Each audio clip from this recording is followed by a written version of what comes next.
norim pakalbėti apie tūkstantmečio mokyklą, kuri čia statėsi ilgai, su 50 pratesimų, su 50 ir daugiau papildomų pirkimų, su nesėkmingai parinkta vieta. Ir žiūrėkite, kaip dabar mums atrodo visas šitas objektas. Pirma, atsiradus mokyklai, atsirado mokinių ir tėvelių judėjimas su automobiliais, vežant vaikus į mokyklą.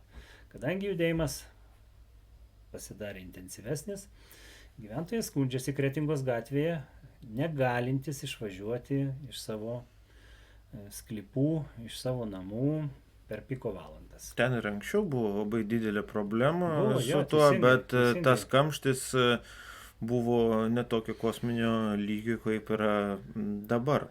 Ateityje labai norėtume tikėtis, kad šitokį didžiulį objektą pradedant projektuoti ir iš vis sumanius, ar tai yra gerai, ar tai yra blogai, sėdėti ir išdiskutuoti nuo iki smulkmenų.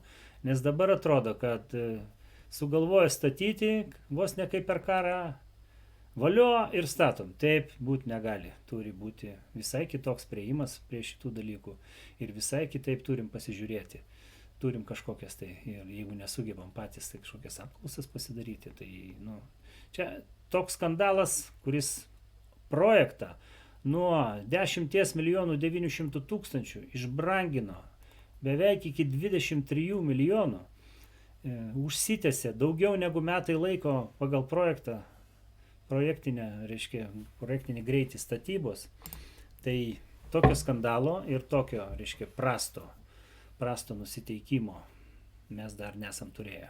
Šitą mokyklą man iš tikrųjų pirma asociacija, kada aš ją pamačiau, kad tai yra toks koledžas iš amerikietiškų filmų. Jeigu ten būtų vyresnių klasių mokiniai ar studentai, galbūt jiem ir tiktų šitas dalykas, tik tai, kad vėlgi teritorijos per mažai yra šitam dalykui. Aš noriu pasakyti, teritorijos iš vis praktiškai čia.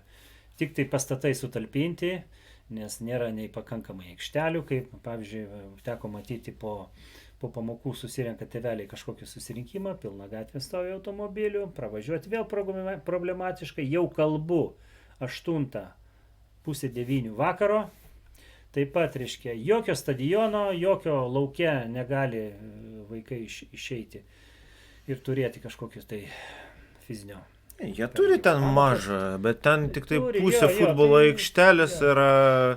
yra ir man atrodo ten Bet sutiks krepšinio. Čia mažai, iš tikrųjų labai mažai. kad statant tokį objektą ir neturėti kažkokio rimto, tokio priklausančio stadiono lauke, tai yra juokingai, jo labiau už tokią sumą.